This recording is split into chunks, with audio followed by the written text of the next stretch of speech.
Hey, what's up? Welcome back to my channel. In today's video, I'm gonna give you the TLDR of May's patch in Lost Ark. It's quite a puffy one, so I'm just gonna talk about the most important things. Definitely browse the article, which is linked in the description of this video, and look at every change for yourself, so you'll be better prepared for tomorrow. First of all, the new class Slayer arrives for all of you Slayer enjoyers. You can add it to your roster, right?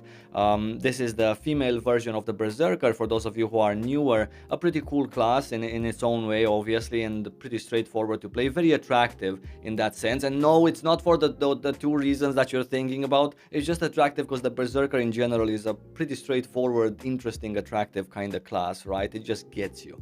Then we have the Ebony Cube, which replaces the Boss Rush and the Cube. So starting with tomorrow, there's not going to be any Boss Rush dungeon and any Cube dungeon. It's just going to be this one, which gives you a mix of rewards. Event Guardians. This is an event, we've had it before. If you remember those Guardians where you need to attack the right one so you can get those ether drops, then you become all of a sudden very powerful and you one-shot everything else in the raid. They reward you with tokens which can be exchanged at an NPC for more, typical Lost Ark event NPC rewards, honing materials, etc, right? Progression events. This is a pretty cool segment of the patch because we have a Punica Power Pass for free, and this is a special Punica Power Pass not only because it takes you to item level 1340, not just 1302 like the paid Power Pass, but also it doesn't require you to have the quest Berver's Friend finished. Now, since you don't need Berver's Friend as a prerequisite, it would be pretty cool if this would actually work on lower tier characters. Let's say you're a brand new player, you're in tier 2 somewhere, and you don't actually need to finish all of the story naturally to Punica, just so you can get the Punica Pass or this Punica, but you would be just able to boost there if you wanted to skip the rest of your story. I guess we're gonna see tomorrow how exactly it's gonna work, but it's a pretty nice thing. We're also getting a Hyper Express, which basically holds your hand from 1340, where the Punica Power Pass leaves you, and gets you all the way to 1460. 1460 is a pretty nice item level to be at. You get access to quite some Legion raids and quite some content in Lost Ark, even sort of updated content that many people still do up until this day. So because of that, if you're a new player and you're watching this video and you always wanted to try Lost Ark but you couldn't be bothered with all of the grind, there you go. You're also getting 4 free engravings. Having 4 engravings is not the biggest deal in the world. It's still not enough in the eyes of people to invite you for Kakul Seidon, which is a 1475 later on raid. However, it's pretty nice that you can swap in between these 4 engravings at any time you want during the period of the event, and just get to try out several builds for your class in that particular content that you're actually doing. So it's a good time to come and try and test out Lost Ark. On top of this, there is also the knowledge transfer revamp that's coming with tomorrow's patch, and it basically removes many of the restrictions that you had so far. The knowledge transfer system, for those of you who are new, is something that you do at your stronghold, and it basically does the story for you instead of you doing the story. You still need, like on a second, third, fourth character, etc. You still need to hone, enchant that character and raise its item level to a point where you can begin a session of knowledge transfer. However, you're not forced to do the quests, the story quests throughout the zones. You can ask your stronghold to do that for you. The duration of it has been reduced from 8 hours to 10 seconds apparently, so it's instant. You just hone, go to your stronghold, knowledge transfer, finish that zone's story, and then move on to the next item level, hone more, and then finish the story. And it works up until Rowan, which is the last map available right now. So it's some pretty cool changes. You also don't need a leveled up stronghold to be able to do that. Even more new player friendly changes with the Guardian raids rank 1 to 5 having all of the battle items you need applied as a preset when you enter that content for free. So not only you get to learn what kind of battle items you need, but you're also free to throw pheromone bombs on top of Night Fox Yoho so that he never moves out of his place. This is pretty cool. Honing updates also.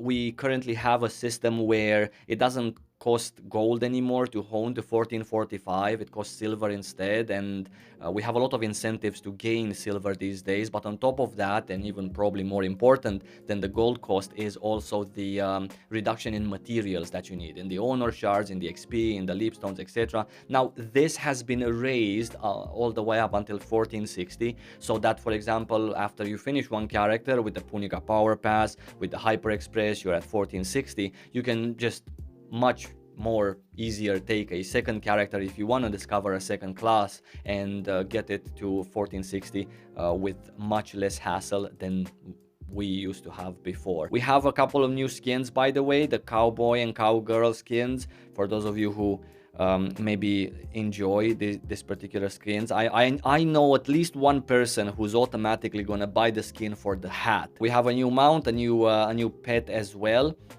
And obviously the new Slayer skins, pretty badass. They look way better in game than they actually look in this particular image. And then we get to a sort of nice but controversial part. At least one sentence of it is something that's very controversial to me. End game raid updates. So starting with tomorrow, we're going to be able to enter all of the raids that we want, but of course only 3 raids or 3 pieces of content can give us the gold reward per character per week. So same as before, we have 6 characters times 3 sources of gold. That's our 6 gold earners, etc. But every character can enter, for example, Valtan hard mode, assuming you're doing Belshaza, Cuckoo, Vikas. You can also enter Valtan and maybe help other people, or maybe just enter Valtan and bus it or sell it for other people. So that's going to be very exciting for me personally, because I've always felt bad that I cannot do more of these Legion raids, maybe to help other people on top of the raids that I do myself with my people. However, there is a sentence here which I hope it's not what I understand it to be. Maybe some of you have your opinions. Let me know in the comments below.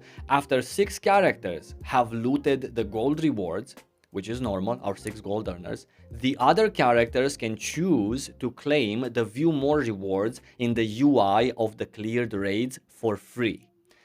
Legion raids free view more rewards is restricted to 3 times per character. So the way I understand this is that I am forced to play 6 characters to get my 3 Legion raids gold rewards, and then only after I finish my 6, my other characters can take advantage of this free view more rewards for free, buying the boxes, etc. I maybe understand the idea as to giving people that already play 6 characters and go through that trouble of earning their gold on 6 different tunes, give them the extra rewards for the other characters, like they can just get it like that. But at the same time, why do I need to play 6 characters to take advantage of this feature? This is just like sort of FOMOing me into playing 6 characters. Now I don't wanna state this as a fact, because I just really wanna test it out tomorrow after I play 3-4 characters and earn the rewards. Do I have this feature unlocked for my other characters, or do I actually need to finish 6 before this feature gets unlocked? There is also some balance changes for the existing raids, Argos, Valtan and Vikas. So all of the raids that a brand new player could potentially experience with this most recent boost to 1460 have been changed and made easier, to a point where some of the wipe mechanics have been removed, and some of the regular mechanics have been changed or made easier or less punishing, as in you don't die, you just take more damage. I'm not gonna go through all of these balance changes, you can read them for yourself, but they are good changes. Thank God that now, when they are giving new players boosts to 1460, they've also changed the Legion raids so that they wouldn't be so punishing, in the hopes that veteran players would actually want to play more with new players, or new players can maybe get together with other new players and actually have a pleasant experience in these Legion raids without too many mechanics that are a raid wipe mechanic if one person messes up. And that's basically all of the important things that I wanted to mention in today's video. More to read in this article that was in front of you for the duration of the video, linked in the description below.